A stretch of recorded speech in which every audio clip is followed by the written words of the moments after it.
Om Ajnanatimirandasya Jnananjana Shalakaya Chakshurunmilitam Dhena Tasmai Shri Gurave Namah. Krishna Kirtana Gananatana Paro Premamritam Bonidhi Dhira Dhira Jana Priya Priyakaro Nirmatsara Pujito Shri Chaitanya Kripabara Bhuvi Bhuva Paravahantarako Vande Rupa Sanatana Raghuyago Shri Jiva Gopalako Nana Shastra Vicharanaika Nipuna Sadharma Samstapako Lokanam Hitakarino Tribhuvane Manyo Sharanyakaro Radha Krishna Padara Vinda Bhajana Nandena Mataliko Vande Rupa Sanatano Raghuyago Shri Jiva Gopalako Shri Gauranga Gunarnuvarnana Vidam Shraddha Samriddhyanvitam Papotapa Nikrintanau Tanubritam Govinda Ganamritai Anandam Buddhivardanaika Nipunau Kaivalya Nishtarako Vande Rupa Sanatano Raghuyago Shri Jiva Gopalako Tyaktva Turnamashesha Mandalapati Shrenin Sadatu Chavat Bhutvadina Ganesha Kau Karunaya Kaupina Kanta Shritao Gopi Bhavara Samritabdi Lahari Kalola Magno Mahu Vande Rupa Sanatano Raghuyago Shri Jiva Gopalako Kujat Kokilahang Sasara Sagana Kine Mayura Kule Nana Ratna Nibada Mula Vitapa Shri Yukta Vrindavane Radha Krishna Maharnisham Prabhajata Jivarta Doyo Mudha Vande Rupa Sanatano Raghuyago Shri Jiva Gopalako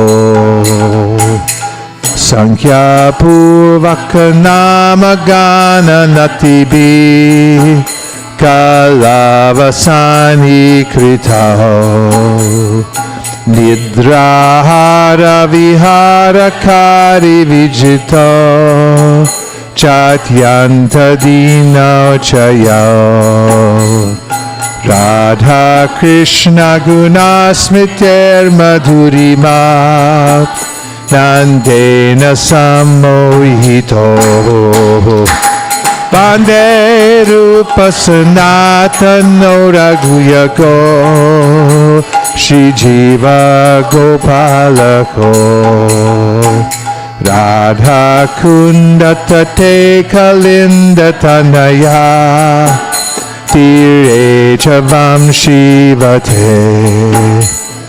Premon maravashara shesha dashaya Grastau brahmato sada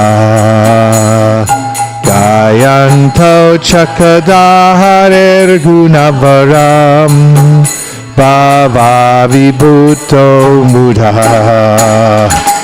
Bande rupa sanatano raghuyago Shri Jiva Gopalako Hey Radhe Vraja Devike Chilalite Hey Nanda Suno Kutaha Shri Govardhana Kalpa Parapatale Kalindi Vanye Kuta Goshanta Viti Sarvato Vrajapure Keder Mahavivalo Bande Rupa Sanatano Raghuyago Shri Jiva Gopalako Bande Rupa Sanatano Raghuyago Shri Jiva Gopala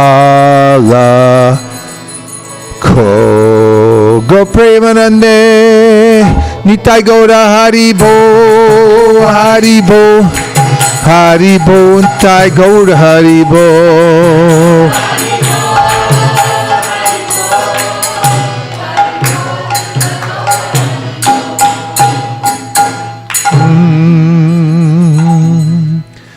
Let's look at some of the translations. This is a song written by Srinivasacharya, and he's naming all of the 6 Goswamis: Sri Rupa Goswami, Sri Sanatan Goswami, Sri Raghunath Bhatta Goswami, Sri Raghunath Das Goswami, Sri Jiva Goswami, and Sri Gopal Bhatta Goswami, who are always engaged in chanting the holy name of Krishna and dancing. They are just like the ocean of love of God, and they are popular both with the gentle and the ruffians, because they're not envious of anyone. Whatever they do, they are all pleasing to everyone, and they are fully blessed by Lord Chaitanya. Thus, they are engaged in missionary activities meant to deliver all the conditioned souls in the material universe. And we'll find in the very beginning of the Nectar Devotion, as we go into it, that one of the qualities of the practice of pure devotional service is that it is all auspicious. And the meaning of all auspiciousness is that one is able to do good for all living entities. There are ways in which people do philanthropic work, and they may do good for a certain section of the society, a certain species, and it may exclude others. In fact, it may do harm to others. But when one is able to do all good for all kinds of living entities everywhere, one is known to be all auspicious. And another aspect of this translation that is notable is just that they were popular both with the general and the ruffians because they're not envious of anyone. And when I have a vested interest and I want something from someone because I want to satisfy my senses, then there's a natural way in which I have friends and enemies, because some people may be facilitating my sense gratification, whether it's fame or adoration or distinction or some kind of natural resources that I want. And other people may be facilitating that. And based on who's facilitating, who's restricting, I decide who's a friend and who's an enemy. But when someone has no vested interest in the material world, he or she is free to interact with others on a non-envious basis and not consider that they're friends or enemies. They have nothing to gain from others because they're getting everything by naturally engaging in Krishna's service. And in the Gita, Krishna says, Ananyas chintayanto mam yejana paripasate tesham nityabdyuktanam yogakshemam bahamyaham. When somebody is exclusively devoted to me, Krishna says, then I personally take care of that person. And he or she doesn't want for anything. And the next translation says that the 6 Goswamis of Vrindavan studied all the revealed scriptures with the aim of establishing eternal religious principles for the benefit of all human beings.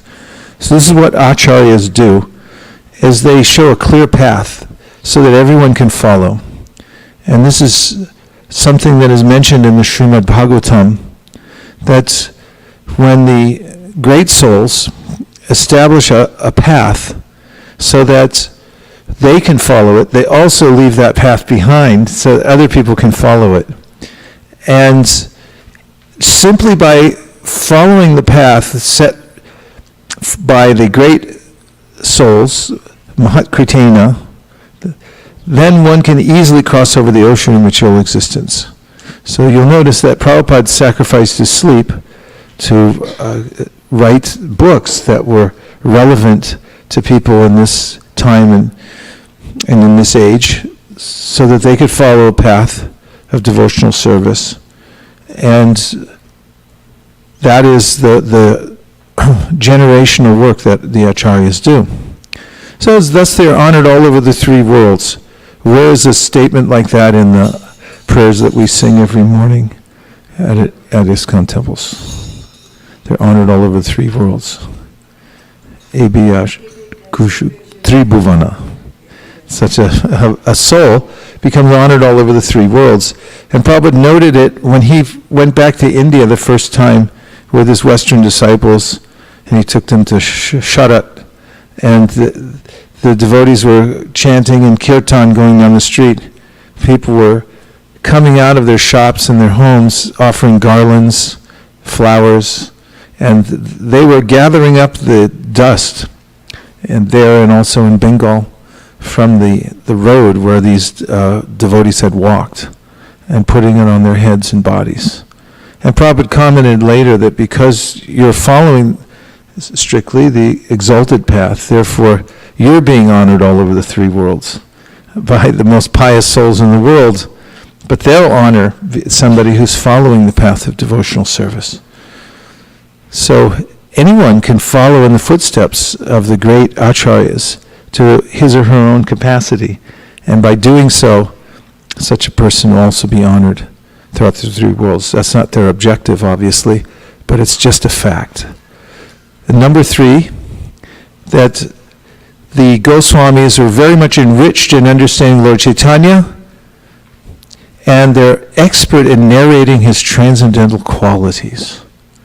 They purify all conditioned souls from the reactions of their sinful activities by pouring upon them transcendental songs about Govinda.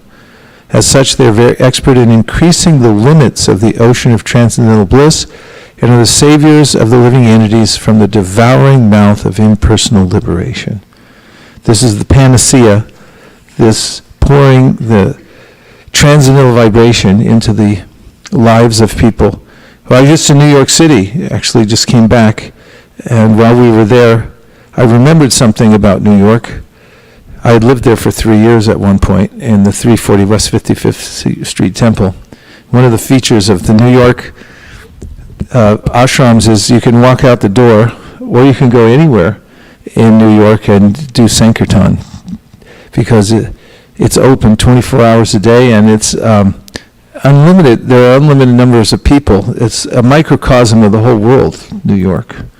So just after Bhagavatam class, the first day, we just walked right out the door and went around the block and did Harinam Sankirtan, and even walked in a few shops.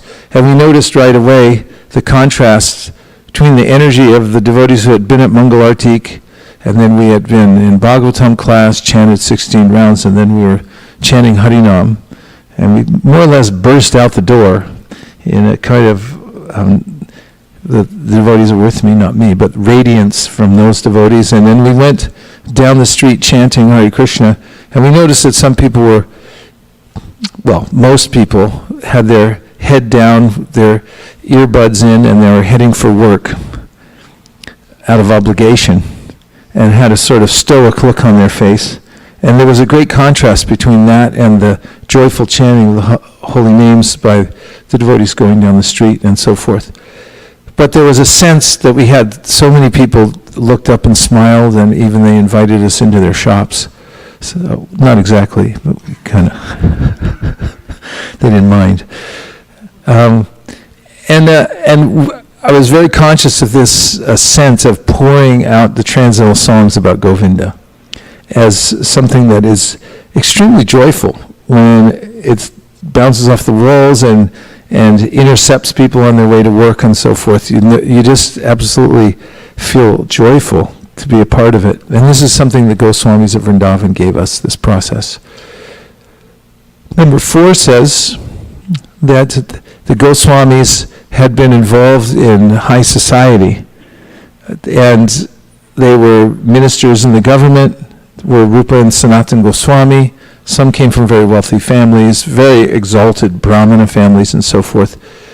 And they all saw that the grass was greener on the other side, enjoyed Sri Chaitanya Mahaprabhu, easily gave up the insignificant life that they were involved in before. And this is a very natural phenomena, and that is that when one worships Sri Chaitanya Mahaprabhu, at some point will arise in the heart this feeling that the material world is insignificant, and that I don't want to waste my breath so much with endeavoring for maintaining a standard of existence, and that one takes full shelter of Sri Chaitanya Mahaprabhu. Of course, all the devotees who were around Sri Chaitanya Mahaprabhu were mostly grihastas, and they had various occupations. Murari Gupta was a doctor, and others were teachers and so forth, and they went on with their occupations, but they fully absorbed themselves in service to Sri Chaitanya Mahaprabhu. Number 5 is about Vrindavan. And the Goswamis went to Vrindavan and they revealed the places of Krishna's pastimes, and describes here the beauty and opulence of Vrindavan. It's the place of Madhurya. It's so sweet. Has the sweetness of the charming relationship that everyone has with Krishna, either as a friend or as a mother or father or lover. And everyone's thinking about Krishna all day long. And number 6 says that the Goswamis were engaged in very strict practice of devotional service. And Prabhupada describes how in the beginning, when you're learning to type, you follow the typing book very carefully. And you think where you're going to put your fingers on the keys. But later on, it just becomes natural. And in a similar way, when we're performing the initial stages of devotional service and practice, we may by force perform the activities because we have a sense of duty and we have faith in the Shastra, even if we don't have a full taste. And this is a jata ruchi raganuga sadhana bhakti. It means the taste hasn't awakened yet, but still we're practicing out of a sense that we're following the Goswamis. And as we do that, then naturally we'll develop a taste for the hearing and chanting and the whole process of devotional service. Number 7 says that the Goswamis were in various places around Vrindavan, like the Jamuna and Radhakund, and they were always feeling separation from Krishna. Prabhupada mentions how it's not that they were connected, seeing Krishna all the time, but there's a higher sentiment than when they're feeling separation from the Lord and always searching after Him. So that was their consciousness merged in ecstasy in Vrindavan. And number 8 describes how they would go about Vrindavan looking for the Supreme Personality of Godhead, and seeing the Jamuna, seeing Govardhan, they would be stimulated. These are udipanas, or stimuli for the love of Krishna. When the residents of Vrindavan went to Dwarka to see Krishna, which is now celebrated as Rath Yatra, they said to Krishna, we don't want to see you here as a king in Dwarka with soldiers around you and a crown on your head. We want to see you in Vrindavan with the backdrop of the Jamuna and Govardhan Hill, because they don't feel the same relationship with Krishna unless they're there in Vrindavan. So the Goswamis are quintessentially presenting to us the mood of Vrindavan and the kind of devotional service that takes place in Vrindavan, which is spontaneous devotional service for Krishna, where Krishna's Aishvarya, or his opulence as being the Supreme Personality of Godhead, is suppressed. And therefore, they simply engage in loving devotional pastimes with Krishna 24 hours a day. And this is the path that we're following in the footsteps of the Goswamis of Vrindavan.